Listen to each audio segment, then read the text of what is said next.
I have no idea why you persist in this madness. This world will never know peace, and those that have suffered will not receive justice on this mortal coil. All you do is destroy, destroy, destroy, just as Caesar has done. You pretend you know what is best for the world, that you are doing the Lord's work, or that it is for some other higher purpose beyond mortal understanding. But in the end, it is nothing but your own desire to do what you want, to watch your enemies suffer. Is that all you are? No, I am not like Caesar. I do what he cannot. I give people a purpose, even when it's not what they want. The bear and the bull make promises. They claim to be a light shining in the darkness. But only I give hope of a better future. People need to believe in something, to have hope, to have a purpose, even if it's false. If they don't have it, what else can they have in life? You're right, though. I am a destroyer. It's clear to me that you are an ideologue, a zealot. If you really believe in this path you've chosen, then go on. Try to save the Mojave from itself. You will fail, and the death you spread in your wake will be all for naught, so continue on your path. Because when the day comes that you are old, and filled with regrets and a lifetime of guilt like Caesar, then you can spend your last days trying to atone and hope that some of those you killed might forgive you. You're an amusing one, you know. You think you know everything, just like House, just like Caesar. You're more like them than you think.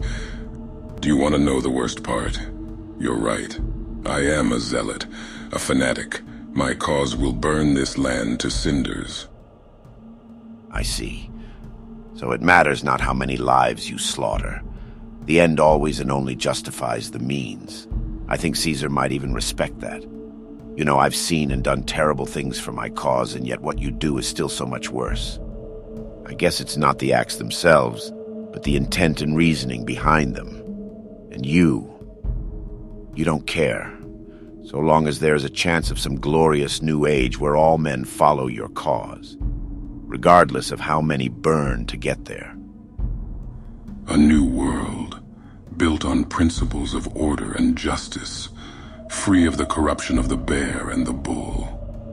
A world where people are judged by their values and by the strength of their will, where men fight, live and die for what they believe in for their families, where what we leave behind is something worth saving.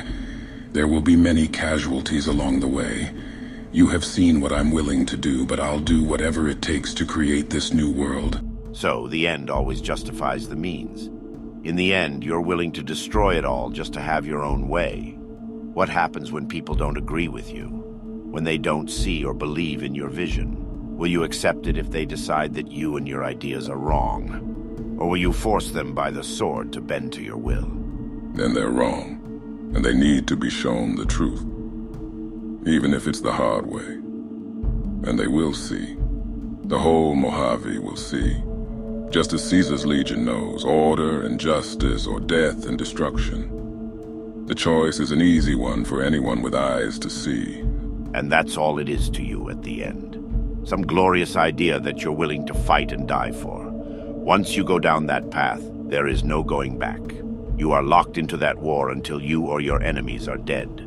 So I ask you again, what's more important to you? This idea of a new world built on a lie, or all the lives you'll destroy in the vain pursuit of it?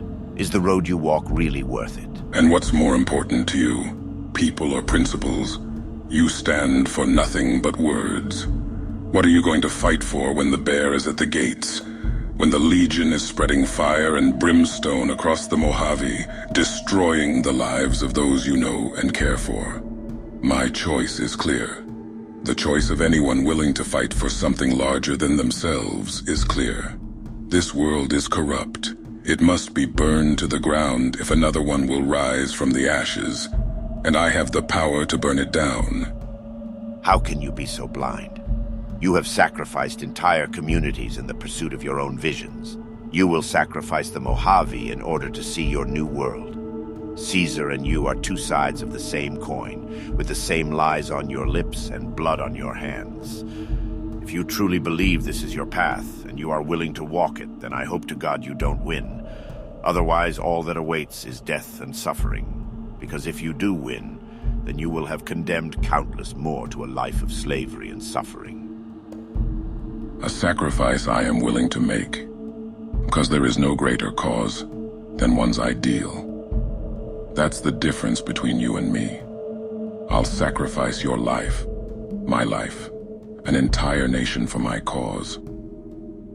Do you have the strength to be that committed to what you believe? I've already made my choice. I've committed my life to the defense of an entire community. I will die on the battlefields, fighting to defend my people from people like you. I will do whatever it takes to stop your path. Because even if, through your lies and your madness, you did somehow accomplish your dreams, it will be a hollow and unjust world built on the bones of countless innocents. So I have no choice but to oppose you, lest I see everything I hold dear consumed in fire. So I will fight and die for what I believe. Your faith is admirable, but it will change nothing. I am stronger than you. I am smarter. I will tear down everything you stand for and everyone you love. And when I do, I want you to remember this moment and ask yourself, was this all worth it in the end? Then let me ask you but one question, before I end you where you stand.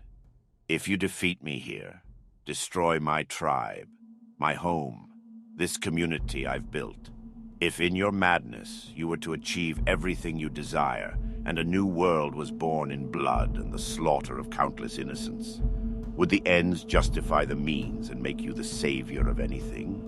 The ends will justify the means, always. I am not the savior of this land. I am its destroyer.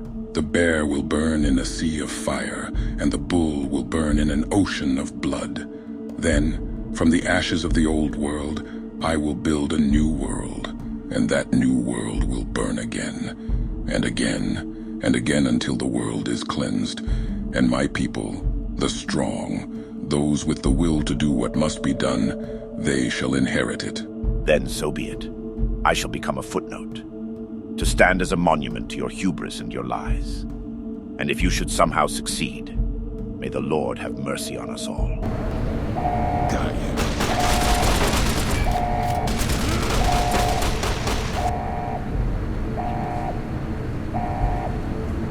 Forgive him, he was a fool, but he was a man. And may you, God, help this poor, poor fool find his way in your arms. When the dust settled, only one man stood in the heart of the divide. Joshua Graham looked down at the corpse of Ulysses, who had tried to destroy everything he cared about. He took the old flag of the Commonwealth from its wires and draped it over the lifeless form. No one could say for sure why he did it. Maybe it was a gesture of respect for a worthy adversary who had shared his past. Maybe it was a sign of anger for the pain and suffering he had endured to reach this point. That is something only history can judge, and only Joshua Graham would ever know the truth. When EDE's circuits burned in the fires of the divide, there was one small part that held on until the end. It was the fragment that held the old world memories and the words of his creator in his last moments. As his last gesture, he sent one last signal to his counterpart in the Mojave, passing along what the Burn Man had taught him in the divide.